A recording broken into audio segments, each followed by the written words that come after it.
behind some of the pieces. And we kind of explored a little bit of, first and foremost, like, who are you? And he was able to share with us a little insight into who he is as an artist. He no longer practices law, but he has practiced law for over 30 years, actually. So he is a good one too, in terms of, as far as an attorney, if he was still practicing, he'd be the one you want, for sure. And then as far as being an artist, I mean, or author, oh my gosh. I read the first book, Desdemona, which really was titled The Stone at first. And he comes to me and he goes, I want you to read this. Here, read this, honey. And I'm like, okay. I couldn't put the book down. I mean, I read from front to back the same day. And then I went like this. It was so good. It was so good. And he's writing Desdemona, which ultimately is what the book's called now, from the perspective of 3 women. Isn't it 3? Well, it's actually one. Okay. One key central character. Okay. A young woman. And then you were also speaking in other languages. Like, what language was that? Thai. He's speaking in Thai, and this is the journey that It's amazing what you can find on the internet. But you incorporated it very well. Yeah. So, all right. So now earlier we talked about your reference to your mother and grandmother's work with textiles as an important influence, and how family history and inherited forms of labor inform your artistic process today. Well, your work often blurs the line between personal narrative and broader cultural history. How do you balance autobiography with collective storytelling in your practice? Okay, actually, it's kind of easy. I've always had an interest in history. In fact, that's probably what led me to law, because law is based on history, precedent, stare decisis. Those are the things that, what preceded, you becomes relevant and useful today and often in the future. So the bottom line is, with my interest in history, it led to diving deeper into my family, personal history. And this is also what I call part of my legacy project. This is my, maybe someday my gift to my children and grandchildren, so they'll know a little bit about me and maybe about ancestors. And so, am I answering the question?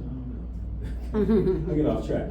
One thing I would mention though too. So. Okay, because one thing I know, I think collectively we're all kind of interested in where we come from, Yes. We know that we just didn't drop here, out of nowhere. And so where do we come from? Who preceded us?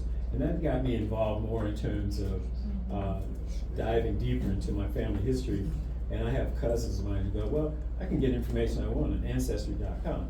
Well, it tells you who you link to, not who, but what you might be linked to in your DNA in terms of what part of the world your ancestors may have come from, and what combinations. But what I wanted to do was get something deeper, go deeper. And it started with this photo. And this was a photo that was in my grandparents' home for many years. And as a young boy, I didn't think much of it. All I knew was that these were probably my grandmother's mother and father. And one day I was walking, I was maybe 9, 10 years old, and I was on my grandmother's house, and I said, and I called her my pal. I said, my pal, who's the white man, And she said, well, that's my father, And it's like, your father? Well, the bottom line is, growing up, I never asked those questions in terms of what was the connection, how did that happen? They were married, they had 15 children. Yeah, and they owned a farm. But a lot of what we were hearing was oral history, and the word was rumors that his name's John Wren, that John Wren came from England at the age of 16, and that he came to Mississippi and then ultimately bought a farm, and they raised 15 kids. Well, I did more research and I found this death certificate online actually, it turns out he's mulatto, okay, so he was mixed race. His mother, it says on his death certificate, his father's unknown, name unknown, birthplace unknown. His mother, they have a name for her named Mary Osby, and her birthplace was Africa, and it's on his death certificate. And that information was provided by his son, Charles. So, following up on that, I traced that, and that's what these threads are for, hence the notion, the theme thread. Trace this to my grandmother, their daughter, my grandfather, James Powell. This is Icy Grin Powell. Her sister, Lillian, Lillian's husband, Uncle Gus, Augustus Castilian, Aunt Bessie. So all these things kind of come together. So I have different colors. Red is for the red side. Nora Allen, that was her maiden name, okay, and that's the orange. They come together, and these are their children. James Powell is for the black line, comes together, and they combine. There's my mother, okay, Bernice, was Powell, and she married my dad. My dad, James Hines, his father, Henry Hines, their whole Hines family. My dad had just got back from the army. He was in World War II, served over in Germany, actually North Africa and France. And then, considering the lines again, this is Mahelda and Henry Hines, the same two couple here, my grandparents, you know. The thing about Henry Hines, he died when I was 14. My memory of him was that he was frail. He had Parkinson's disease. He barely got out of bed.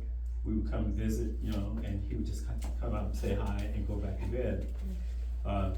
But as you can see him here, I never knew him in this state, you know. He's strong, you know, strong man. He worked in the steel mill. He worked hard, you know. So just doing some homework, and then finally coming up here, this is the Blackwell family tree. Mahelda Blackwell. This family tree has been traced back to 1735. When our first two ancestors on the Blackwell side, Tab and Ama, mother and father, were kidnapped from the Gold Coast of Africa and taken to Yorktown, Virginia, and sold there to a man named John Blackwell.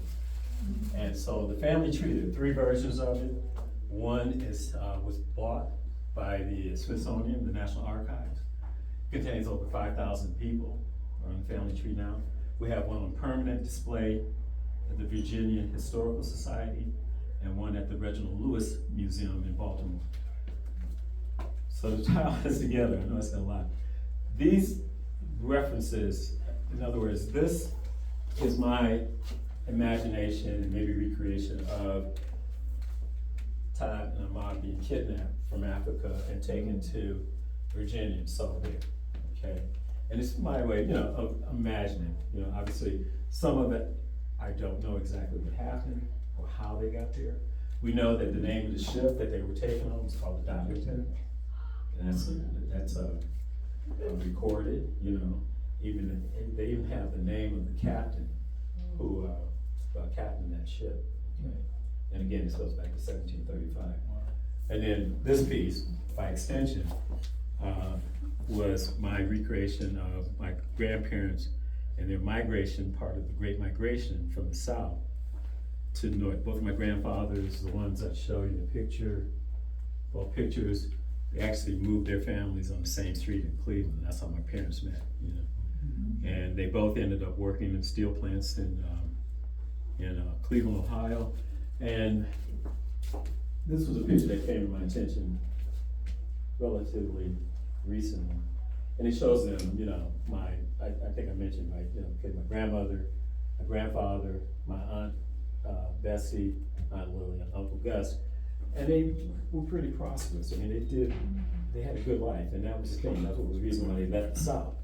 You know, there was poverty and oppression, and you know, just all kind of, you know, things that were happening. And when they got there, you know, I mean, my grandfather used to take pride in the fact that he bought a new car every 2 years. You know, and that was his thing. And he always dressed really, really nice. We used to call him, wow, you know. Okay, did you stay on top of it? Yeah. I have a quick question. Can you explain the different things that you have going on in this picture? The different elements? Yes, Yeah. like what they mean, or different scenes. Like I see, so that I take it that the people at the bottom, they're like moving, because it looks like they have their bags, backpack. And then I see, is that your Klux Klan? Yes. Up there at the corner, yeah, Well, you know, again, it's my imagination, yes. imagination, recreation, but like I said, I mean, I call it migration stories, or at least this piece right here is actually a copy of a drawing that I did, that I still have. But I didn't want to take the original and paste it on there, so I had a copy made on canvas, and so I affixed that to this. But this shows, and it's kind of what I would think of the Hines side of my family when they did move to Ohio from Alabama. My grandfather, this is not an actual depiction of him, but my grandparents, when they left, they had 3 children, and they went up north. My dad was one of the youngest ones, so he wasn't born at the time. He wasn't born in Alabama. He was born in Cleveland, and so that's what kind of the genesis of this piece. And like you said, yeah, here's a family. You know, they're migrating. You know, they're making the trip. They're sitting in the train station, color section only. You know. And then I left this blank. I was really gonna put a figure here to represent them, my grandfathers. But I remember stories my grandfather would tell me, Daddy James in particular, because my other grandfather, like I said, was very frail and weak, and we never talked much. But Daddy James was my buddy. You know, we used to talk all the time. You know, and he told me, he said, first of all, he said, you know, I got the reason why I see you married me, who was my grandmother. He said, because I was a man of means. And I said, well, what do you mean? He said, I had a dowry, and I gave her father, I gave him 3 cows and some pigs. You know? That's right. That was the dowry. And my great grandfather said, well, okay, if he can do that, then he's okay. He can take care of his daughter, you know. But I kind of left this blank because one thing about Daddy James, there was always stories about, okay, why did you leave the South? Was there was something about his name that kind of changed at times, you know? Not that he was a criminal, at least he might have been, I don't know. But I know he always had a chrome-plated 45 that was humongous, and he always told me, when I was a little kid, he'd tell me, he said, don't you ever go into my gun chest, you know? And he always kept it locked anyway. But there was always this thing about him, like, okay, why are you, you know, kind of like guarded about so many things, you know?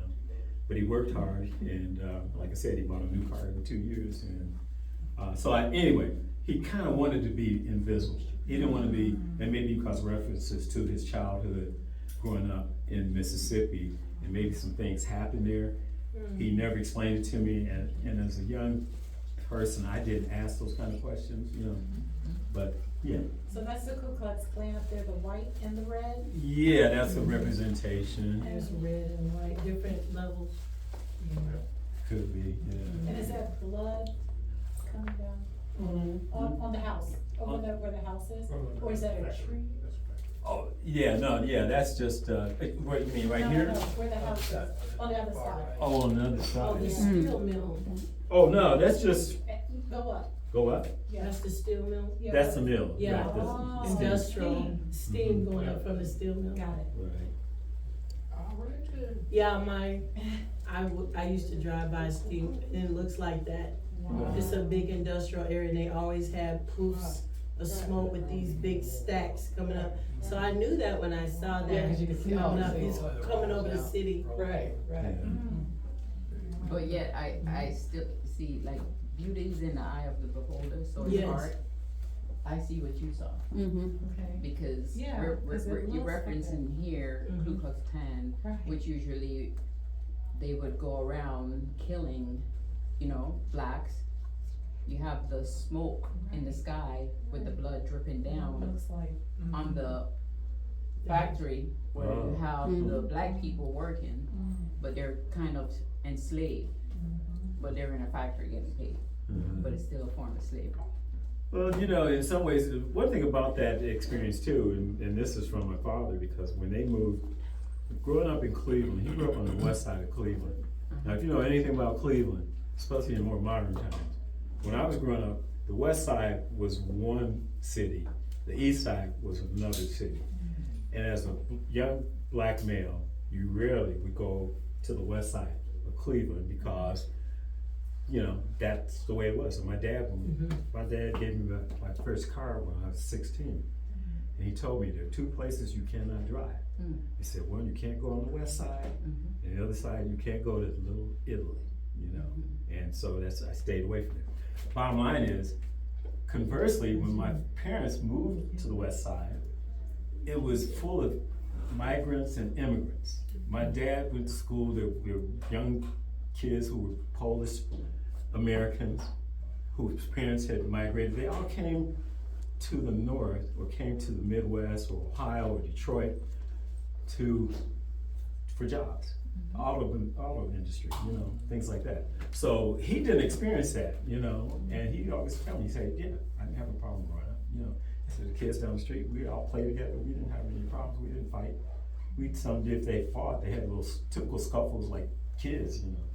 So anyway, so yeah, it's not so much that, to me, it represents blood, because the factories was an opportunity, and not so much slavery, for a lot of black people during the Great Migration, because by comparison, looking at an agrarian society in the South, where they made pennies a day or sometimes in a month, you could go to work in an automobile factory and make some real money.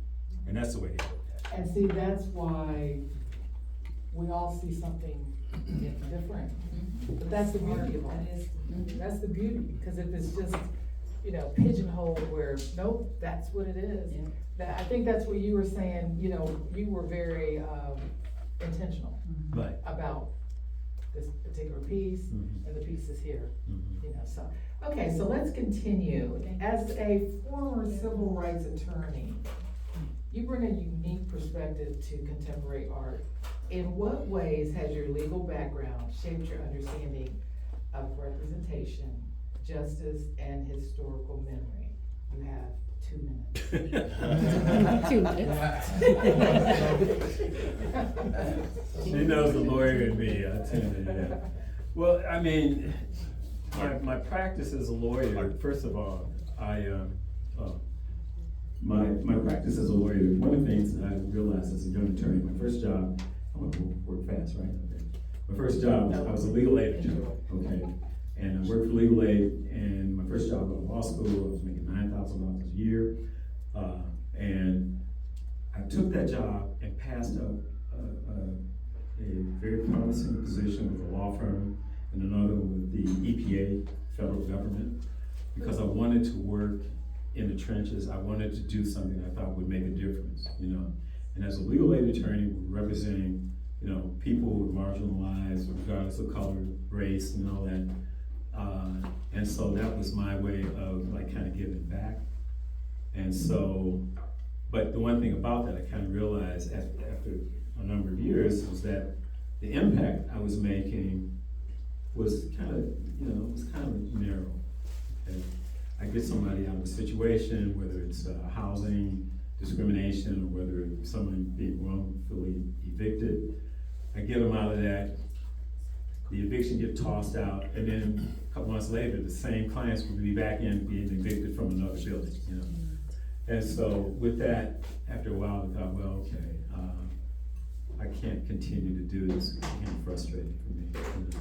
You know? So anyway, to tie it back into art, after all the kids were grown and you guys were off on your way, and then I was like, okay, I can start doing what I want to do. And my art practice, on the most part, it might be some people call social practice, you know, because I try to infuse some elements of what's happening in the world and maybe how to address it, just to make people think sometimes, you know. I mean, it's like, you know, the whole thing about what's going on in Washington, which for me is horrific. But like the 1619 project, it was not about, you know, promoting one race over another. It was about education. It's about teaching people.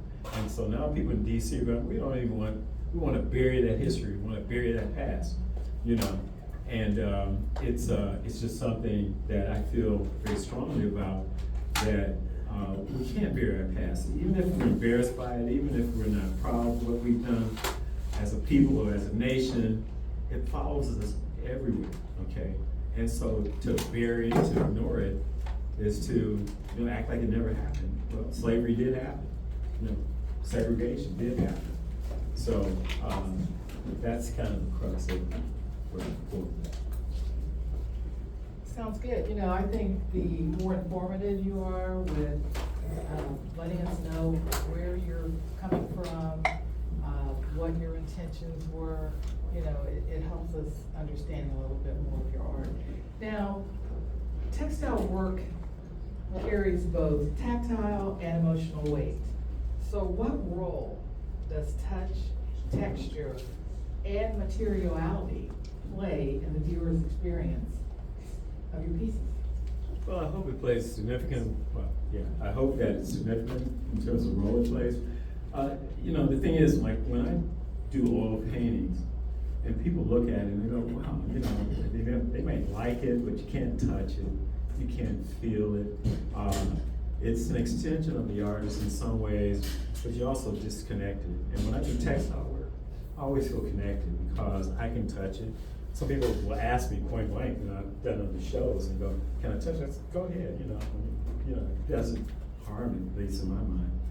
But when I'm working on it, and I'm doing like the one piece in the other room, and I'm working stitch by stitch, you know, it's a little more connection than, say, a paint brush, you know. Right. So I think that's the reason behind it. Well, speaking of your art, we haven't looked at this piece yet to really determine, like, what would you say about this particular piece? Well, I think I touched on it briefly. It's really kind of my narrative of my family experience. Like I mentioned, my paternal grandmother, her family, Blackwells, have traced the family history back to 1735. And in our family tree, we actually have the name of the first two Africans who were transported here, kidnapped from the Gold Coast, Ama and her daughter Tab, and they were taken to Yorktown, Virginia, and sold there. So this piece kind of represents my embellishment, or at least my, I guess, an explanation of what happened to them, you know. And so I see them in my mind, of course, in 1735, no one was around to record exactly what happened. We have some information about them because the research that was done. The name of the ship, the Doddington, we know that that was the ship they were transported on. We know that they were sold to a man named Johann Blackwell, hence the Blackwell name. And then as of now, there are more than 5,000 people in the Blackwell family tree, which is now owned by the Smithsonian National Archives. So this kind of tells their story, at least in my mind, and how they were taken out of Africa.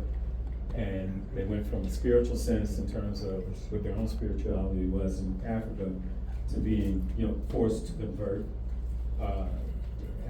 to Christianity. And that's what happened. In fact, Tab, what I understand, married a minister who was likewise a slave.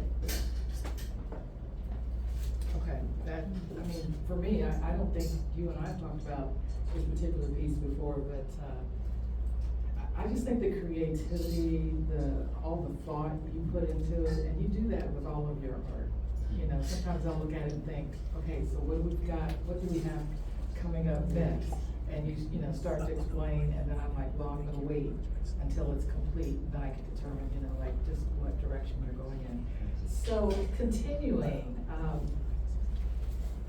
you describe textile as a forward-moving language, capable of carrying history into new and evolving forms. What possibilities do you believe textile offers contemporary artists that other mediums may not? Well, even though textile is age old, I mean, people have been working in textile and fibers for thousands of years. In terms of moving forward, it's kind of a relatively new medium in terms of fine art, if you will. And so I see more and more like Lisa Butler, you know, there are names that come out, stand out, people who are doing some amazing works of art using fiber and textile. There's a young man, Basil Kincaid, who's from St. Louis, and he's on the national scene now, doing some amazing work. And he uses all kind of mixed media pieces.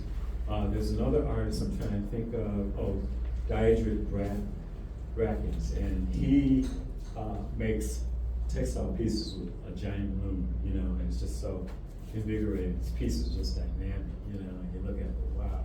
So I think that's the direction, you know, like fiber art. There's some pieces out there that I've seen online or in magazines, and people are able to experiment, I think, a lot more than you do with painting. And painting sometimes becomes kind of a formula. You kind of, you know, you mix some colors, you're doing this, you're doing that. And with textile, you seem to be able to go in any direction your mind can imagine, so. Okay.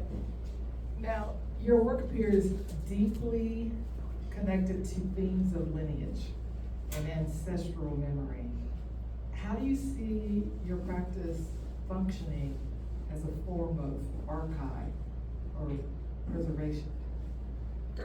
Well, one of the things I would mention, the pieces on, you know, the photos, these are archival. I call them photos, yeah. And this is what I might refer to as the first iteration of a broader project I have in mind. I have other photos, other family references, other stories, oral stories, and I'm working on converting those into part of a written narrative. And so I think that's the role it plays, is that just to broaden the story, this is one part of the story, this is just one facet of the family story, but there's other elements that, and other stories that can be told. And I think one day soon, my children and my grandkids will be looking at a wall like this, and they'll be adding their own elements to it, and going, hey, well, Papa did this, but now we have to continue the story. And my hope is that I'm making this into these pieces and others. It's gonna be a big, giant scrapbook, about 6 foot high and wide. It's sort of have a lot of different elements, not only photos, but also actual. In fact, I have a copy of my law license I'm gonna put in there because I'm not using it anymore. so anyway, that's where I am. And where's my hey? When I was telling about this, what we're doing today on Facebook, the last sentence I use with your work is, and I think it's true, art is the redemption of physical reality. And we all want to know about where we came from. Because it's like good earth that you're standing on. And the fact that you've used fabric, it invites to be touched. I haven't dared touch them, but it's a caress. It's a physical caress. It's not abstract, because you never want to touch an oil painting. Yeah. And this is in the grand tradition of tapestries. Like I think about the Bayeux Tapestry when the Normans invaded England, and they made the Bayeux Tapestry, and it tells the whole story, and it's a sweeping thing. So you're engaged in that. So we can place this work in this classical tradition, which I think is important. And it's here, we're here, right this. Someday, well, if there is a God in heaven, these will be in an honored place in a museum. And we won't get to be this up close and personal. But it's very, very important, it's very moving. And I'm just humbled to be here in town, this town, because this is where it's at. We don't have to go to the coast to get anything like this. This is unique. This gentleman is an arts writer, So. So we are going to have to pause just for a moment because the gentleman with KCTV5 is here and he would like to do an interview with you. Darryl. Okay. So, Let's see. we apologize. He says, well, I'm not gonna say things. We apologize for the pause, but he's gonna talk with him very quickly and then he's gonna have to take over. So Where? If you follow this. Oh, okay. Yes. And there. We could continue to tell the story Yeah. with it written out. Yeah, and I've seen that, one last thing I'll say, there's,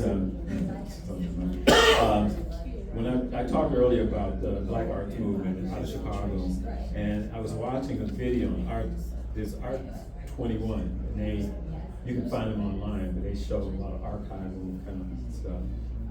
Artists of all different races and stripes, but they had an episode about one of the founders of the Black Arts Movement, and he's no longer here, but his daughter was going through and showing the archive, and all his work, he was very detailed. So he, like a piece like this, he would write about when he wrote, when he did it, and what the materials are, and what the meaning, so you're right on point, I should do that.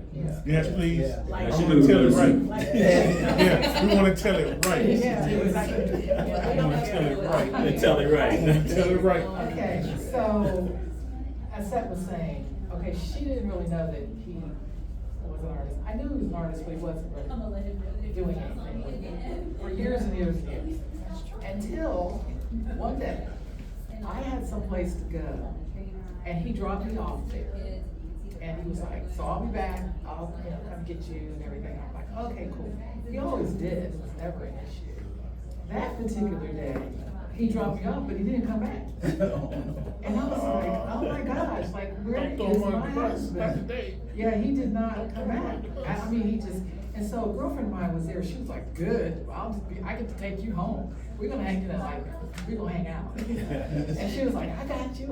So she took me, and she had to go a long ways to take me home. But she was happy to do it, we were able to talk and stuff. So I come in the house, I was not upset at all. I mean, like, no fiber in my being was I upset with him for not being there, at all. I come running up the steps, and I come in, and he is going to town. He was painting or drawing Jimi Hendrix, and it was good. It was really good. And all I said was, and he looked at me like he, because he knew he forgot me then. and all I said was, Jimmy, is he mine? And he said, it's all yours. And he gave it to me. So the first painting that he did of any art, until he then went right into it full steam ahead, he gave it to me, and he had forgotten me that day. Yeah. But I understood, and the reason I understood, because when you're a creative, sometimes you get into that and you're just in it. I mean, it's no, they're not thinking a negative about you, or, oh, I should have done that, or this or that. No, he was really in it, he was really absorbed. And so, and I'm glad I felt that way, instead of coming in and being like, all of like, where were you? And, it just didn't even feel that way. Okay, so we have one last question I'd like to share with you, Darryl Alexander Hines. And what do you hope audiences take away from threats or emotions after experiencing the exhibition in person? What do you hope everyone takes away? Well, I mean, I just hope that they understand or appreciate, the stories behind it. But also, I hope that people will look to their own family histories. We're losing generations because a lot of them don't know where they came from and don't know where they're going. And so I hope that maybe this will encourage anyone there to do your homework, do your research. There are things up here that no one told me, my family told me about. I did research because I wanted to know. And I went online and I went to different places. And there's some oral histories that, supplement what I found. But the bottom line is, there are people, like I have a cousin who she spends money on Ancestry ancestry.com, and that's fine. But it only gives you like, information like, okay, 20% of your bloodline is from, Czechoslovakia or someplace, But it doesn't connect you with the human story. And, we lose generations because we don't ask the questions, or we lose people. There's some young people, and older people too, who don't know their family history beyond their immediate parents or their grandparents. There's nothing there, to tell them who they were, who their family, where they came from. So that's what I hope people take from this, is that you can recreate this experience yourself. Just, if you're interested enough, you care enough, do your homework, do your research, and you can find it. Well, I wanna thank you for pressing, pushing, all the effort, all the time that you put into all of these pieces, all the frustration, all the travels back and forth here to Bunker, and just knowing that you had something you wanted to accomplish, and you did it. And as soon as you told me about it, and I said, well, when are you doing it? Let's make it happen. And you got on board, and you didn't stop. And I was saying in the car on the way over, I said, how many times did you stop and think, what am I doing?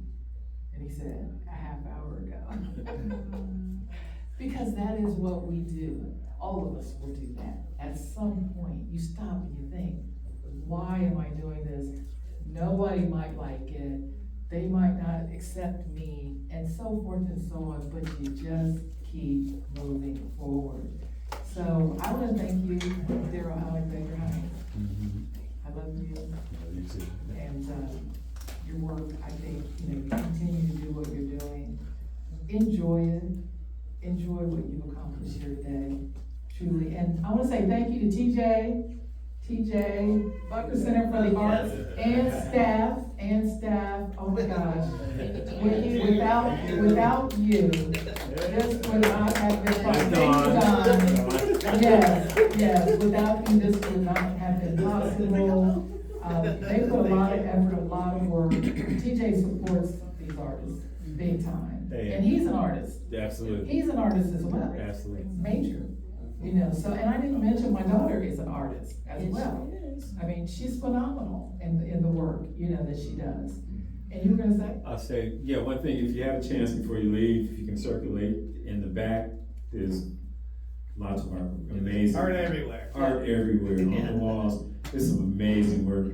The Bunker Center is open, it's a gallery, you can come on the days they're open. 12 to 6, every day but Monday and Tuesday. Right, and you can buy art. And again, I just wanna, it doesn't actually end until 7, but if you need to leave, before then, that's fine, but if you don't, thank you so much, Deborah and Josh, for making it. These two beautiful people have so much going on, and she does so many positive, amazing things for so many people, and for her and Josh to be here. They had other things they had to do earlier, they got something to do after this, but she said she would be here, and they're here. Yeah. And I truly appreciate that, I really do.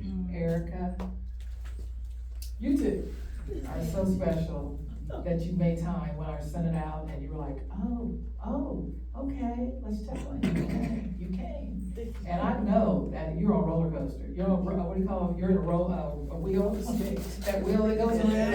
Oh, yeah. Yeah, you're in that hamster wheel. He's a hamster wheel, I'm roller skating. Oh, you're roller skating. And, just so appreciate you. And my son, Clark over here, From LA. He was like, whatever it takes, he's coming in from LA, he made sure that he got that ticket, and tickets are high right now.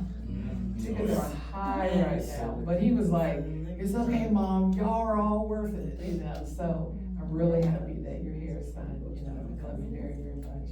And, I just want you to know, Darryl, that, as you said, you can accomplish anything if you just keep moving forward. And I think you already shared those words of inspiration for artists that are working on their art, and they see art one way, and somebody else looks at their art and sees it another way, but it's still art.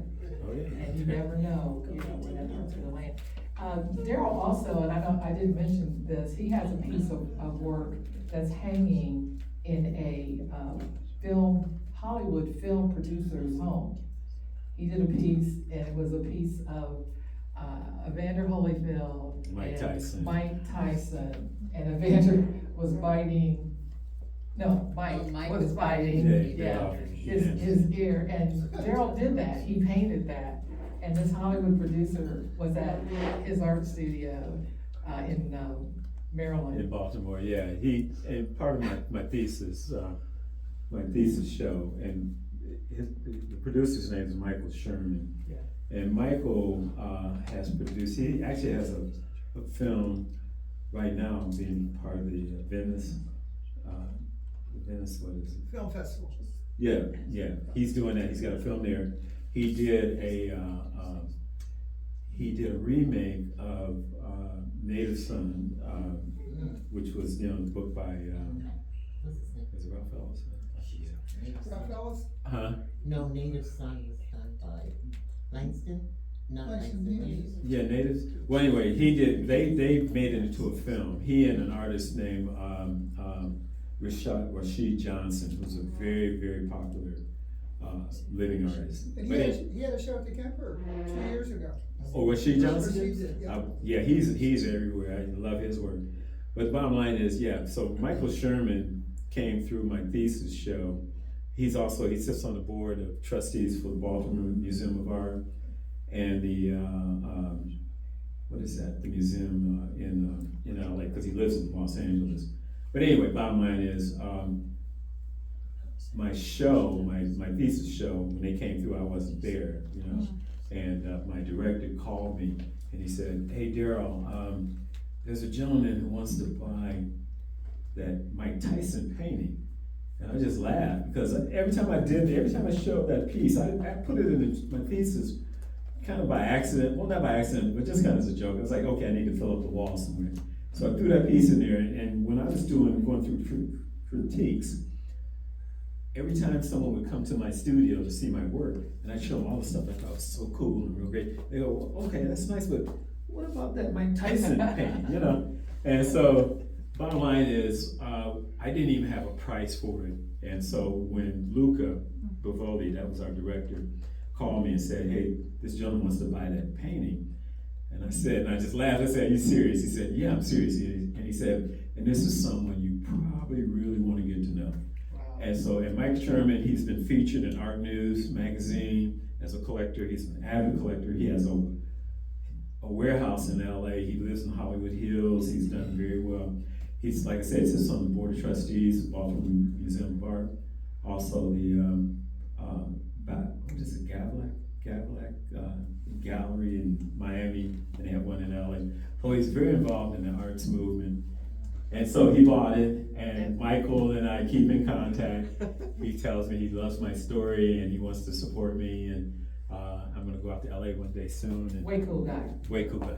I mean, any support, when you give support, definitely that's huge. Yeah. And so we do thank him very much for appreciating your work. Plus he and- paid me good money for that piece. And a lot of other, and paid also. That's awesome. Well, thank you all so very much. This is the end of, do you have a question? No, it was Richard Wright. Yeah, Richard Wright did Native Okay. Son. You're right. Yeah, absolutely. Well, they did, Michael Sherman and Rashid Johnson, they produced a remake of Native Son. I gotta watch that, I've never. Yeah, it's available. You can see it on I think Netflix. Gordon Parks did it, the first Yeah, one. I think The so. first one, yeah. Yeah, I think you can see it on Netflix or Prime. YouTube or something, yeah. Yeah. Well, continue to enjoy, and I thank you so much for your time, for allowing me to moderate, to be able to share in Threads, Art in Motion, the exhibition. It means a lot to me. You're all very gracious, patient, and I really appreciate that. You all know who I am, so I don't have to say my name or anything. But I am his wife, so it's a blessing, I tell you, you never know who is gonna be in your life as you move along, and I definitely got a good one over here. Yeah, all right, thank you guys. Thank you. All right. Thank you all.